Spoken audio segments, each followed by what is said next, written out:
ঘন কুয়াশার কারণে চাঁদপুরের মেঘনা নদীতে যাত্রীবাহী দুই লঞ্চের মুখোমুখি সংঘর্ষে 4 জন নিহত হয়েছেন। এ ঘটনায় অন্তত 3 জন আহত হয়েছেন। বৃহস্পতিবার 25 ডিসেম্বর দিবাগত রাত আনুমানিক 2টার দিকে চাঁদপুরের হাইমচর উপজেলা ও হরিণা এলাকার মাঝামাঝি স্থানে দুর্ঘটনাটি ঘটে। দুর্ঘটনার পর হতাহত যাত্রীদের ঢাকা সদরঘাটে আনা হয়। আজ শুক্রবার 26 ডিসেম্বর দুপুর 12টার দিকে সদরঘাট ও নৌ থানার ভারপ্রাপ্ত কর্মকর্তা ওসি সোহাগ রানা বলেন, লঞ্চ সংঘর্ষের ঘটনায় 4 জনের মরদেহ উদ্ধার করা হয়েছে। মরদেহগুলো সদরঘাট টার্মিনালে রাখা হয়েছে। ময়নাতদন্তের জন্য সেগুলো মিটফোর্ড হাসপাতালের মর্গে পাঠানো হবে।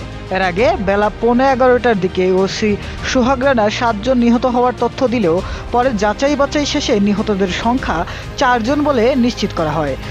চাঁদপুর নৌ অঞ্চলের অতিরিক্ত পুলিশ সুপার ইমতিয়াজ আহমেদের পাঠানো এক সংবাদ বিজ্ঞপ্তিতে জানানো হয়, এমডি অ্যাডভেঞ্চার 9 লঞ্চটি ঢাকা থেকে বরিশাল ও ঝালকাঠির উদ্দেশ্যে যাচ্ছিল। অপরদিকে এমটি জাকির সম্রাট 3 লঞ্চটি ভোলা থেকে যাত্রী নিয়ে ঢাকার দিকে আসছিল। বৃহস্পতিবার 25 ডিসেম্বর দিবাগত রাত 1:38 দিকে হাইমচর এলাকায় ঘন কুয়াশার মধ্যে লঞ্চ দুটির মধ্যে মুখোমুখি সংঘর্ষ হয়। নিহতরা সবাই এমডি জাকির সম্রাট 3 লঞ্চের যাত্রী। নিহত 4 জন হলেন ভোলার লালমোহন উপজেলার কাজিরবাদ এলাকার সিরাজুল ইসলাম ব্যাপারীর ছেলে আব্দুল গনি, একই এলাকার কাল্লুখার ছেলে মোহাম্মদ সাজু, কচুখালী গাজারিয়া এলাকার মোহাম্মদ মিলনের স্ত্রী মোসাম্মদ রিনা এবং চরফেশন উপজেলার আহমদপুর এলাকার আমির হোসেনের ছেলে মোহাম্মদ হানিফ।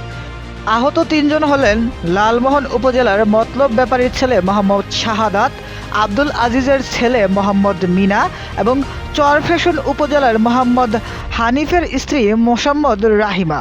বিজ্ঞপ্তিতে আরও বলা হয়, আজ সকাল আনুমানিক 9:45 এমডি জাকির সম্রাট 3 লঞ্চটি ঢাকার সদর নৌ টার্মিনালে পৌঁছায়। এ সময় সদরঘাট নৌ থানার পুলিশ নিহতদের মরদেহ উদ্ধার করে এবং আহতদের চিকিৎসার ব্যবস্থা নেয়। অন্যদিকে এমডি অ্যাডভেঞ্চার 9 লঞ্চটি সকাল আনুমানিক 9:15 ঝালকাঠি নৌঘাটে পৌঁছালে লঞ্চটির 4 জন কর্মীকে আটক করা হয়। ঘটনার তদন্ত চলছে।